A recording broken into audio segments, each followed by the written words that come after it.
Thank you everyone for joining us this afternoon to hear a great speaker we have lined up for us who's speaking about George McClellan and his civil and military relations and the problems with that.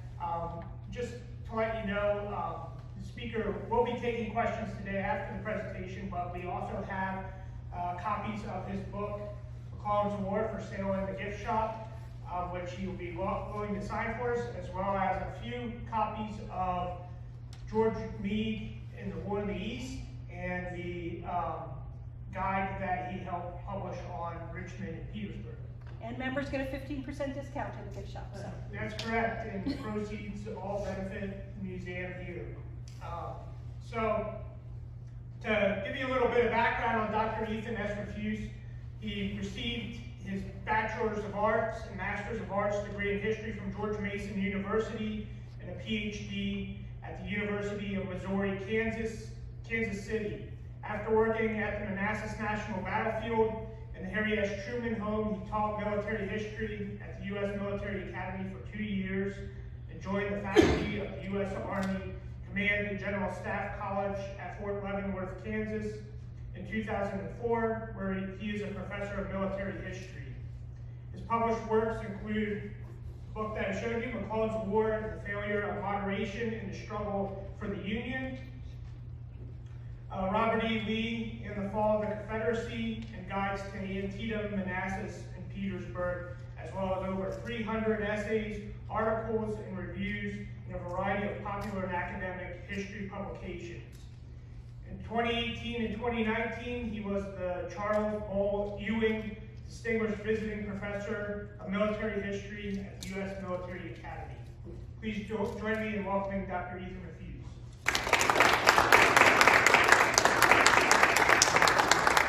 All right, let's get this block set up here, make sure I don't go one too long. It's good to be here. People often go, how did you become interested in George Brinton McClellan? I tell them, you know the story of George Brinton McClellan, right? High expectations at the beginning, crushing disappointment, and a lot of finger pointing afterwards. So how do you get interested in someone like that? I tell them, I grew up a Washington sports fan. High expectations at the beginning, crushing disappointment, and a lot of finger pointing at the end. Move these out of the way so you don't know what my face is going to be. So again, in the spirit of George McClellan, I will say it is good to see all 5,000 of you out there here in the audience, ready to listen to some, ready for some. And I've got my timer on here. I can always, since I'm talking about George McClellan, I will use up lots and lots and lots of time. Okay. All right. My interest in civil military relations and is not just George McClellan. I mean, obviously, the subject of civil military relations is very important in understanding George McClellan's story because his relationship with Lincoln plays a large role in his success and the successes he does achieve and the setbacks he also experiences. It is also a project of personal experience. I have been as one academic appointed, I've been a professor in the colonel's world for a long time. In 1999, way back in 1999, I did a fellowship at West Point, and then 2 years later joined the faculty there, and ever since I have been in the working for the United States Army since then. So the subject of civil military relations is something I very much live as a civilian who's living in a professional military world. And again, consequently, my interest in McClellan. It's also come out in scholarship I've done on Harry Truman, who obviously is another big subject in civil military relations. But the guy we're talking about here is not Harry Truman, but the even more beloved George Brinton McClellan. The subject of controversy, obviously, since his time. Here you have some assessments of historians like Kenneth P. Williams and Stephen W. Sears and Rowena Reed, and some opinions of his contemporaries. Winfield Scott Hancock had a very positive impression of McClellan, and Ulysses S. Grant kind of said, well, he's one of the great mysteries of the war. For the most part, of course, most historians have not found a lot of mystery in McClellan. They have pretty much consigned him to the ash heap of unsuccessful generals in the Civil War. Although there's been a softening of opinion on some matters related to McClellan, particularly among people who've done research in the Antietam campaign, such as Dennis Fry and Tom Clemens and Joe Harsh. But for the most part, fair to say he has not fared well at the hands of historians. And of course, his relationship with Lincoln. Joseph Harsh once said, one of McClellan's big problems is he's on a seesaw with Lincoln, and Lincoln is up, McClellan's going to be down, and it's very hard to get that weight on your side if the person on the other side of the seesaw is Abraham Lincoln. Of course, some considerations beyond some of the relationship with Lincoln is also an important aspect of McClellan's story. So in this issue of civil and military relations, of course, is a big issue. It's always a big issue in American national security concerns. Now, in the past towards civil and military relations, there's been one approach to this, okay?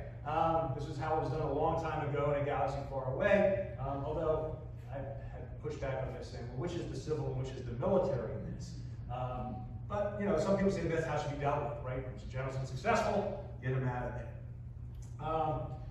But we're in the conceptual. When we look at civil and military relations, historians and national security professionals think of it in terms of a series of different relationships. And some of the key figures in developing these ideas and how we think about civil and military relations have come from the field of political science. Now, there's always a hazard in historians doing political science, just as there's hazard in political scientists doing history, but I shall wade bravely into that complicated field. Key figure in the subject of civil military relations is the gentleman right here, Samuel P. Huntington, who in 1957 published a book called The Soldier and the State, which is still very influential in how people think about civil military relations. Of course, 1957, after a decade in which civil military relations had been a big issue in America, you had the revolt of the admirals. America was making the transition from traditionally peacetime military. Peacetime military had generally kept small and limited in American life. And with the onset of the Cold War, the military obviously played a much larger role in American life, as it played a much more active role overseas. You had MacArthur-Truman controversy.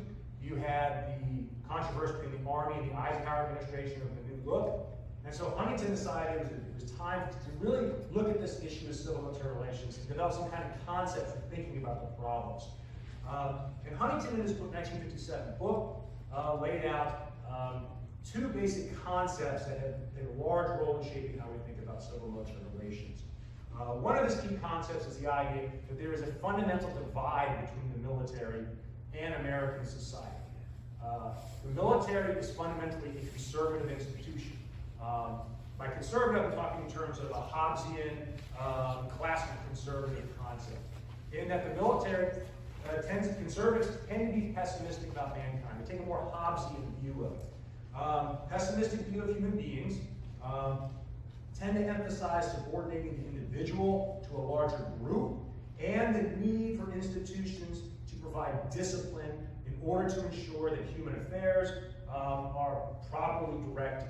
Because generally human beings cannot be trusted on their own initiative, whether it's because they're selfish or they are uninformed, although conservatives say don't rule out both.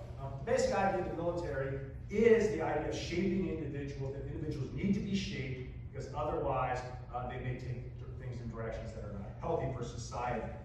And so therefore this emphasis on discipline and subordination in the interest of the group ahead of the individual, which Huntington argues fundamentally clashes with America's political ethos, which he labeled classical liberalism, derived from John Locke and other enlightenment thinkers, who tend to be optimistic about mankind. Human beings are generally good and decent, and the individual is to be valued and encouraged to act on their own decisions and their own ideas. It's a very optimistic view of mankind, and it tends to emphasize personal liberty, individualism. Huntington argued there's a fundamental conflict between the needs of the military and the liberal American society as a whole. So this is one of the key ideas he lays out here, this argument that there needs to be kept a separation. This leads to his second concept, which is the idea of what's called objective civil-military relations. For the military to be most effective, it has to maintain its conservative ethos, its conservative outlook on things. And for liberal society to remain a liberal society, it has to maintain a liberal outlook on things. That needs to govern our politics, which can come into conflict. And so his argument is there needs to be an objective separation between the function of the military and the function of the political leadership of America's liberal society. Militaries need to be left alone to handle things as they see fit, in line with their professional ideas, and politicians need to leave them alone. And in turn, the military leaves politics alone. And the idea is there's this objective division between the roles of the military and the roles of politics. And so there should be a clear civil-military divide in this. Now, of course, after 1957, the decades that followed, we had the Vietnam War, which appeared to offer an example of what happens if you did not have an objective approach to civil-military relations. If you did have politicians in getting themselves involved in tactical decisions, in operational decisions, in organizational decisions. The classic image of Lyndon Johnson picking bombing targets in Vietnam sort of provide this example of what happens if you do not have an objective approach to civil-military relations in which the two spheres are kept separate from each other. And then, of course, in 1991, you had the officer corps that had suffered in Vietnam and took away the lessons of the needs in civil-military relations. Then came the Gulf War of 1990-1991, in which the United States won a clear, compelling military victory. And coming out of it, George H.W. Bush seemed to say that this was a vindication of the objective concept of civil-military relations. We, the politicians, made the policy. You and the military executed it, and that's the way it needs to be. So Huntington's ideas by the late 1990s, by the early 1990s, I should say, appeared to have fully vindicated this need for objective civil-military relations. The separation between American civil society, American civil politics, and the military, so that each can maintain its own values and ways of doing things. Then, of course, the 1990s came, in which there became concerns about the issue of civil-military relations, that this idea of objective civil-military relations was not being followed.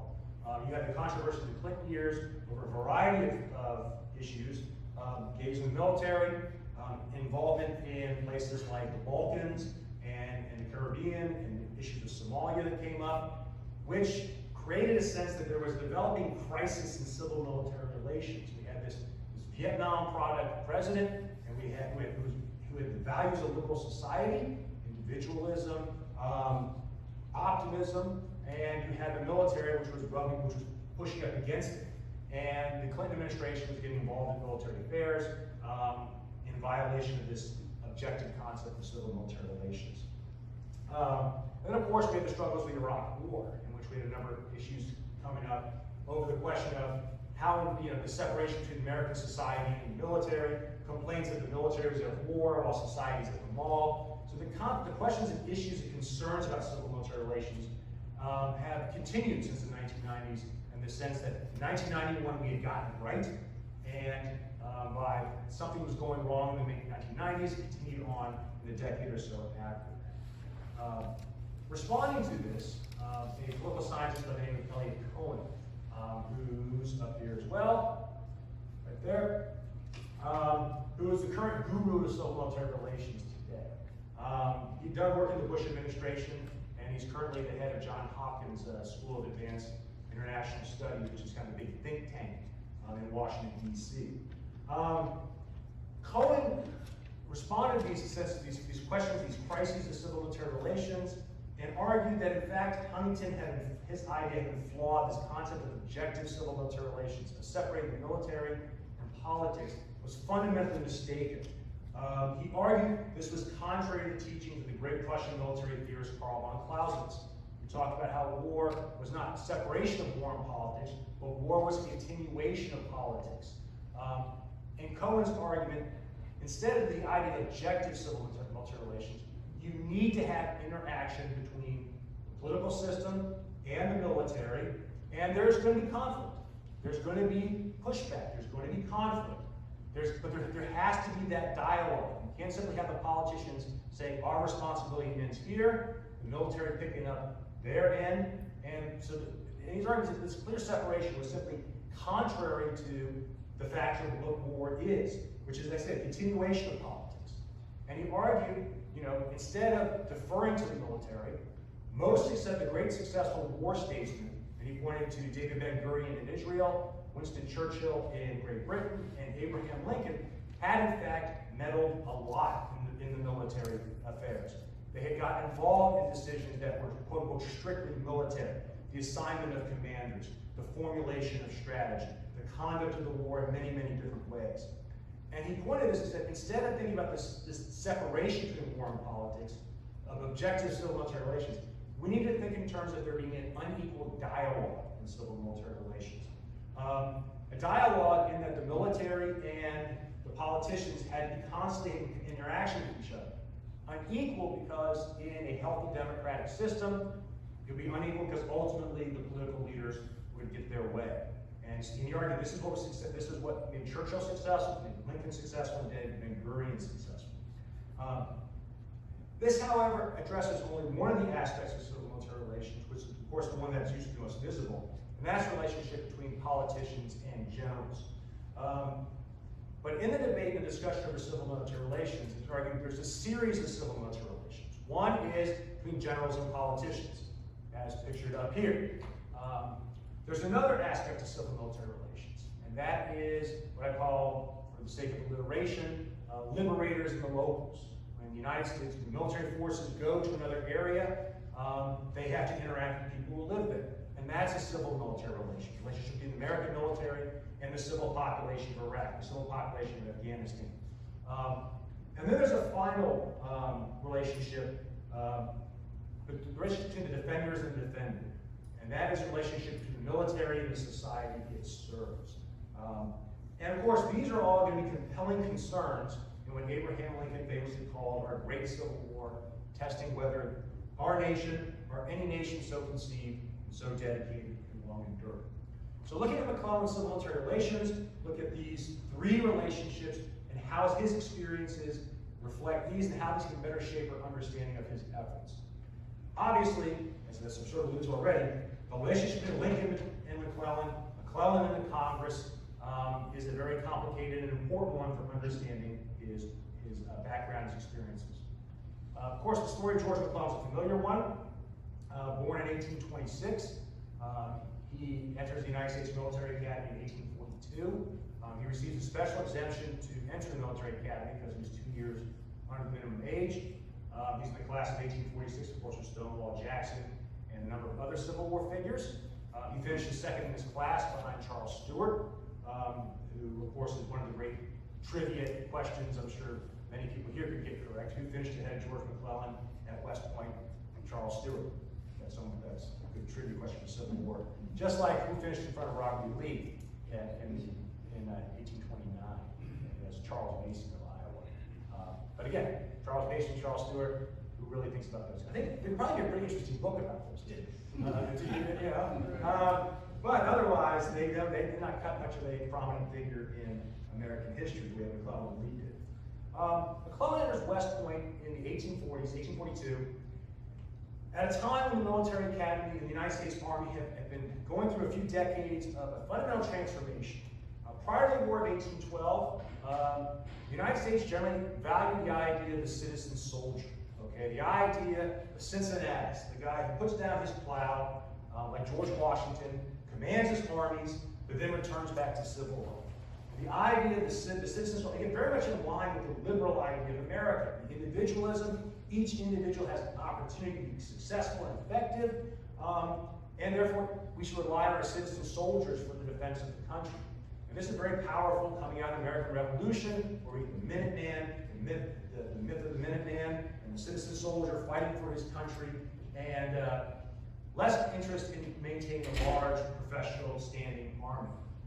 Then comes the War of 1812, when the citizen soldiers and militia generals don't do very well. And coming out of that, there's a concerted effort to try to reform the United States military to make it more professional, to make it more efficiently run, to make the regular army more effective, and to make it the prime institution, the lead institution in developing America's land forces. And one of the key aspects of this is the reform of the United States Military Academy under Sylvanus Thayer from 1817 to 1833, and the fact that West Point graduates gain a near monopoly on commissions at the lower levels of the United States Army. So by the 1840s, the lower ranks of the United States Army are dominated by West Point graduates, who very much embrace this idea that in order to exercise command, you must be a professional. Being in the Army is a full-time professional challenge. You can't just simply get guys off, who are senators or congressmen or, just popular guys, having command successfully. You really need officers who are professionally trained, professionally educated, professionally socialized into this priesthood of professional technical experts. So McClellan enters the military academy at that time. West Point is very much known as a professional institution. He gets commissioned in the Corps of Engineers, which is the most technical branch of the military, which further reinforces the sense of the need for professionalization and of specialized officer leaders. Another aspect of the officer corps is going to be, because of their sense of being a professional institution, and that you need professional commanders in time of war, is a great touchiness when you have political interference in military affairs.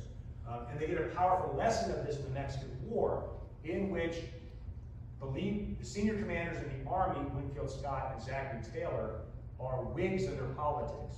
But the president is a Democrat in the White House, James K. Polk. And what James K. Polk he doesn't like Winfield Scott or Zachary Taylor. He's afraid they might become political rivals. And so Polk appoints as their subordinates, as the division commanders underneath them, uses his authority to appoint generals to appoint all loyal Democrats underneath them. Which you can imagine would be a little difficult for Winfield Scott and Zachary Taylor. But the way Winfield Scott works around this is by making sure on the staffs of these political generals, they've all got West Point graduates on them. And he works with these West Point graduates to advise these political generals on how to do things right. And when Mexico City is captured under Scott's command, he gets full credit and says, he goes to Congress and says, my fixed opinion is, but for the graduates of the military academy, the war would have lasted much longer, and it would have involved many more setbacks.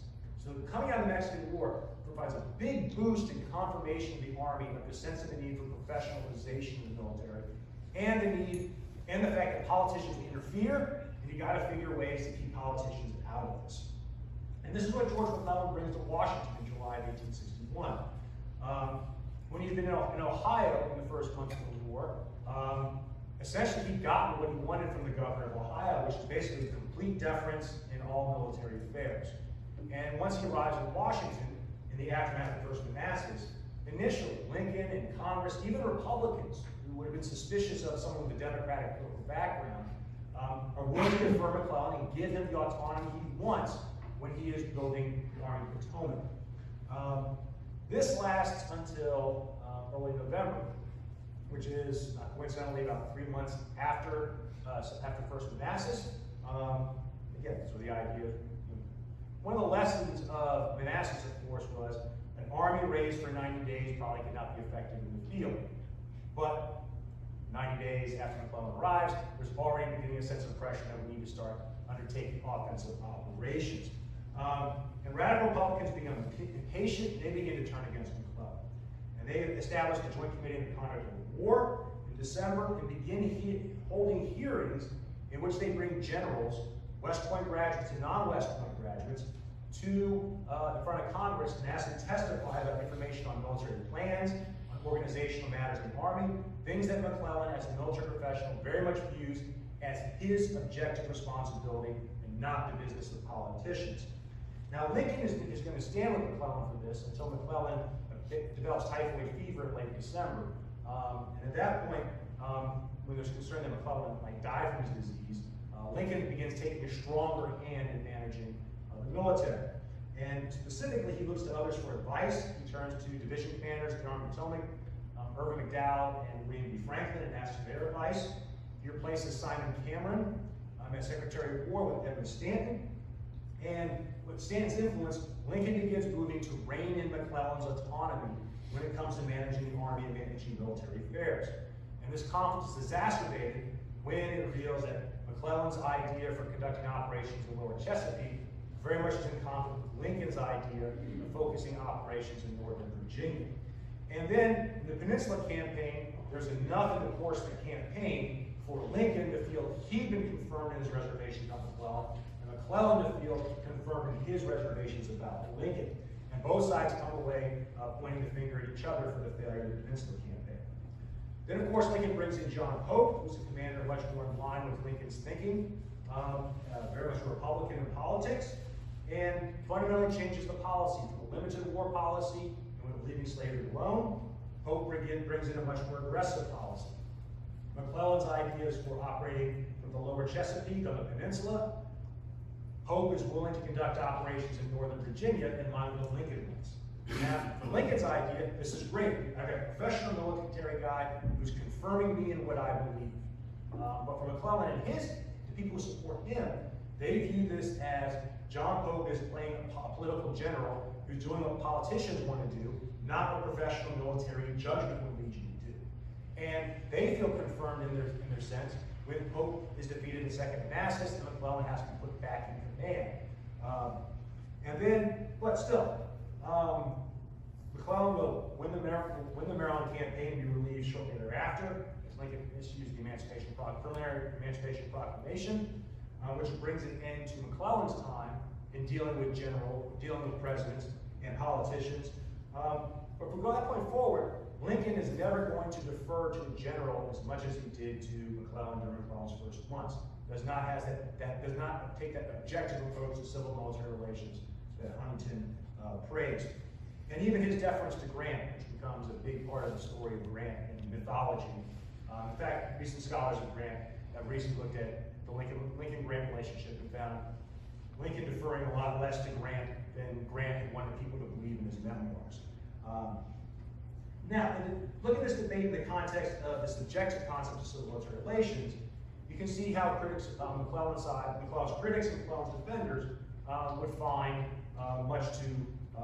Lincoln clearly interfered in military affairs, while McClellan clearly interfered in policy matters. He did provide his opinion on such things as the Confiscation Acts and the Preliminary Emancipation Proclamation, which, according to the objective concept of civil military relations, was not his responsibility as a military commander, but in the unequal dialogue that Cohen presents is definitely in line with that. Lincoln and McClellan are having a dialogue, and that means Lincoln occasionally heavily interferes in issues such as military planning and organization, while McClellan will naturally raise questions and raise issues that may appear on the surface not to be strictly military.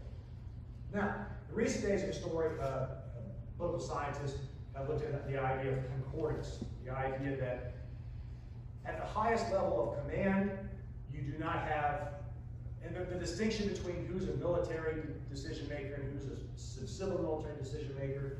Once you're at that high of a level of the National Security Council today, or the way it would have been in Lincoln's cabinet back then, just because one is dressed differently, they're all involved in discussing the same kind of strategic issue, and they need to have that interaction. They need to have that dialogue. They need to have this concordance coming together so that they can develop a strategy that incorporates all the elements of national power. You need to have the Secretary of State involved to discuss diplomacy. You need the Secretary of Treasury involved to discuss the economic aspects of warfare. And you need to have the military commanders there to discuss the military aspects of the war, if you want to have an effective strategic approach. So, Lincoln and the politicians. Another big issue in McClellan's experience is, of course, the question of how do you deal with the locals, who the Union Army is not conquering, because that's not what the Union war effort is about. It's not about conquering the South. It's about liberating the South from the secessionists who had dragged their people out of the Union against their best judgment, against their better interests. And this becomes a big question in McClellan's time in command. What should Union policy be toward the people of the South, particularly this particular issue of slavery? Now, when McClellan arrives in Washington in 1861, Lincoln and McClellan are in general agreement on the idea that the policy towards the South should be a conciliatory one. Both believed that support for the rebellion in the South was shallow, and that adopting a tough policy towards slavery would be counterproductive because it would encourage the civilians of the South to fight even harder.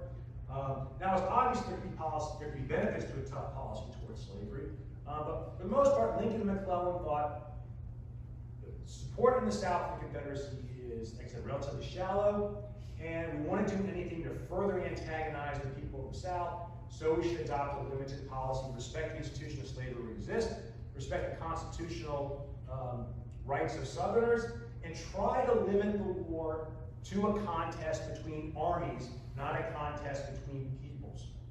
With the idea that we can defeat the armies of the Confederacy, that will undermine support for the Confederacy, that will undermine the credibility of the Confederate government, while at the same time we say to the Southern people, we are not your enemies, we respect your institutions. Those two together will undermine support for the Confederacy, and the people of the South will come back to the Union much quicker. But of course, as the war progresses, this war of conciliation becomes undermined by a number of factors. Probably the most important was the civil-military relationship between the liberators and the locals. As Union soldiers advanced into Southern territory, a variety of factors led them to soldiers on the ground themselves to undermine this policy of conciliation. First of all, the policy of conciliation was the idea was to make the war as easy as possible to the people of the South. Now, if you're a Union soldier in the South and all the chickens are clucking for Jefferson Davis, you're going to have a hard time leaving those chickens alone when you're hungry. And the alternative is, is your rations, right? Is your rations of hardtack and whatever meat they figured to get to you. The chickens look awful good. Like I said, they do cluck for Jefferson Davis. Moreover, it's very hard to leave fence rails alone when it's cold at night, when it's chilly at night in the South.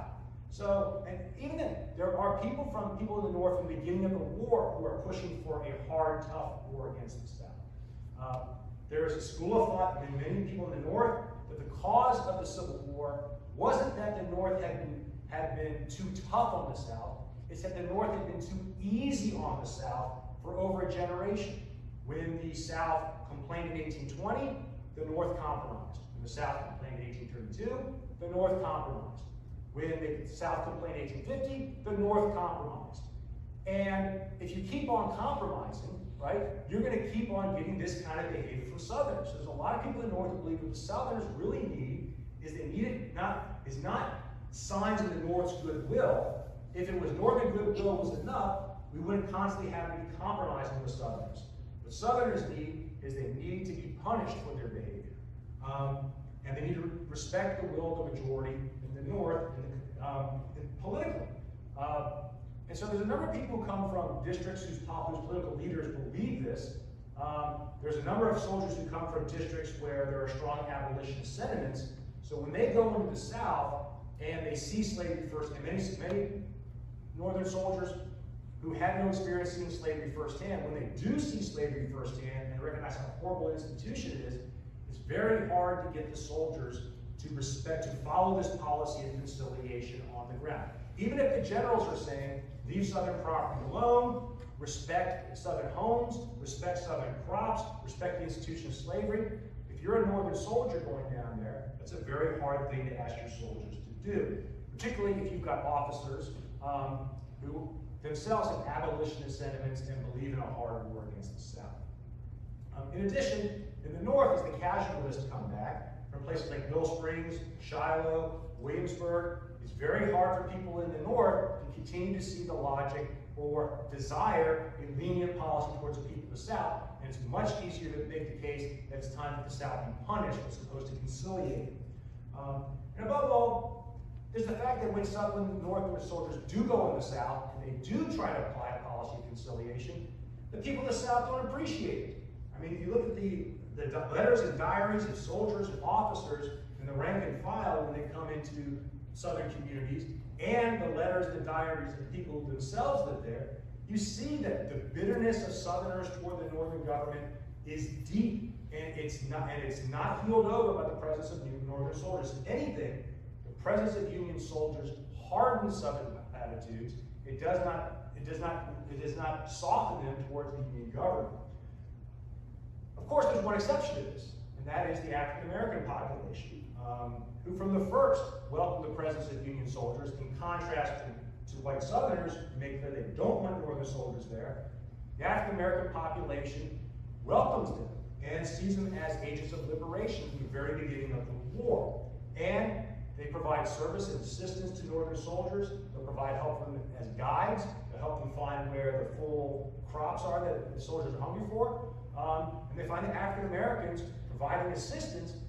At the same time, federal government authorities like McClellan are saying, you know, we're supposed to leave slavery alone, return slaves to their masters, and in order to avoid ticking off the white Southerners who are shooting at us. We're supposed to punish the African American soldiers, the African Americans, the fugitive slaves who are welcoming us.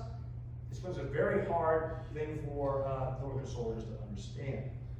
Again, McClellan does try his best to resist this push towards a hard war, and you see in his letter supporting his actions.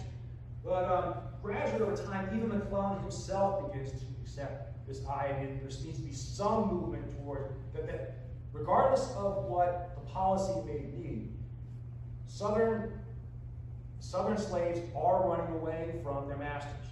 And the contraband of war policy, which says that if they're being used to assist a war effort, they can be confiscated.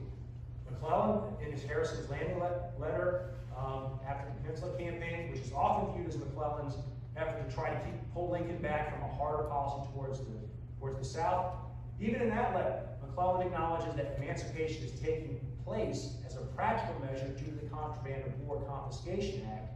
What McClellan's problem is making it an official policy of the Union government. If it's simply happening because of the war, the response, you say to Southerners, well, that's your fault, you caused the war. But if the federal government announces its official policy, then Southerners will believe it's the North that's causing emancipation as opposed to Southerners' own efforts. So, of course, we see in McClellan's removal from command, we see the death of the conciliation policy in the fall of 1862. We have a second Confiscation Act, we have a preliminary emancipation, and McClellan's removal in the second half of 1862. Indicated that his efforts with the lenient policy towards Southern locals has failed. All right, so a little bit of time. Finally, George McClellan and his country. As kind of indicated earlier, it's pretty safe to say that George McClellan is not a popular person in the United States of America today. Among the people who know who he is.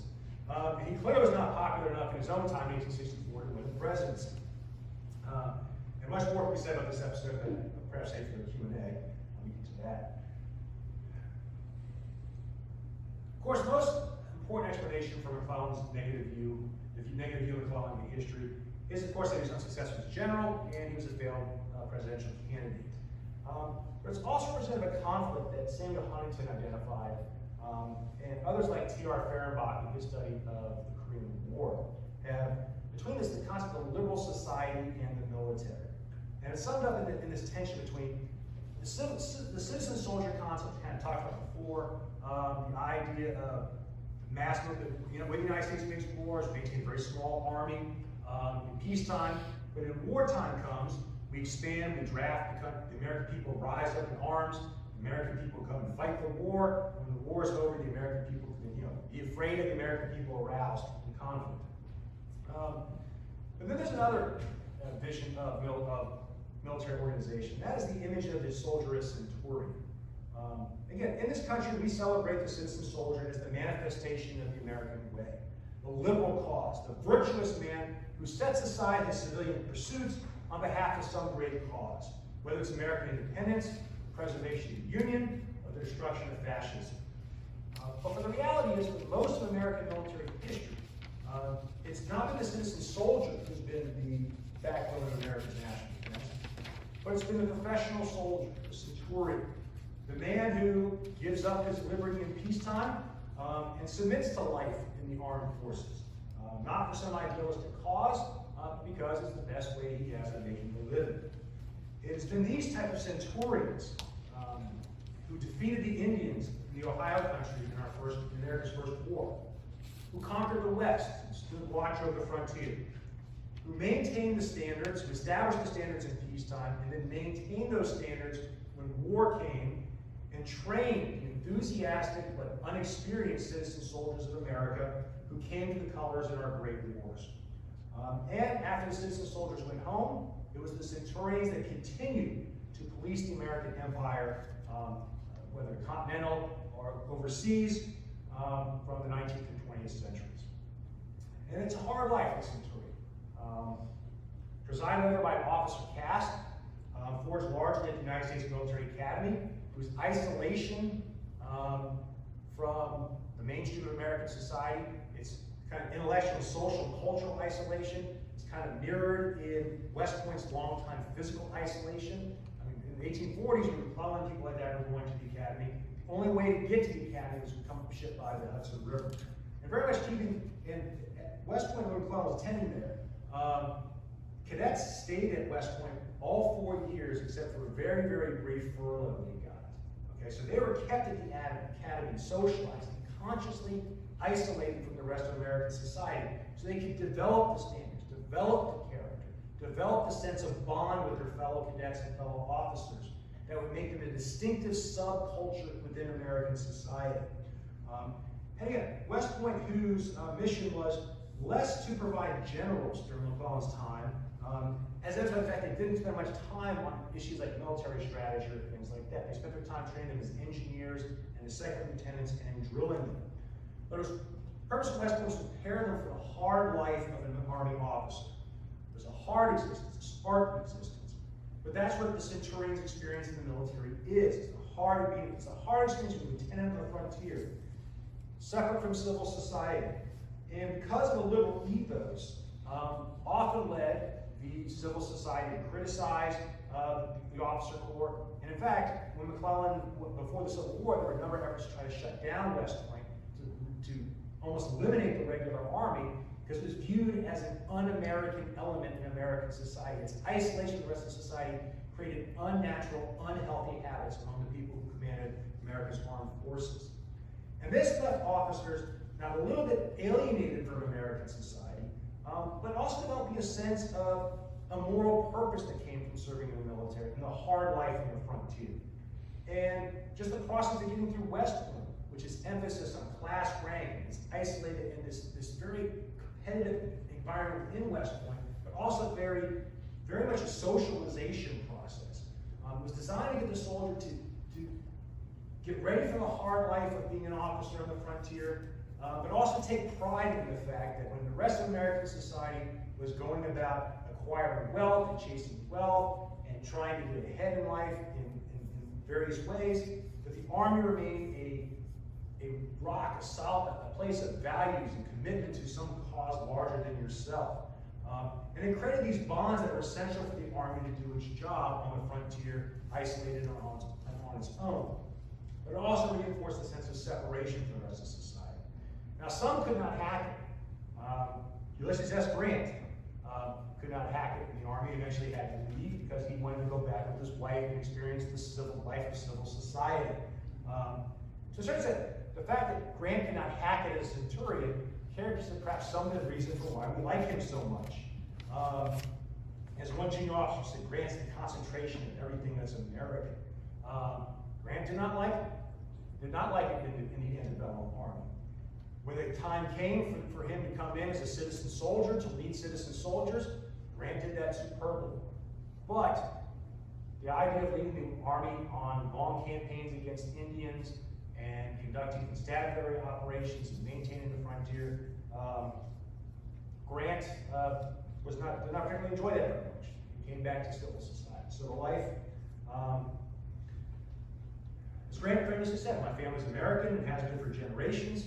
And in his memoirs and his writings, you seem very much disparaging his experiences at West Point, disparaging his time in the Army, talking about the time he put on his Army uniform, which was a source of pride and a sense of belonging to that centurion society.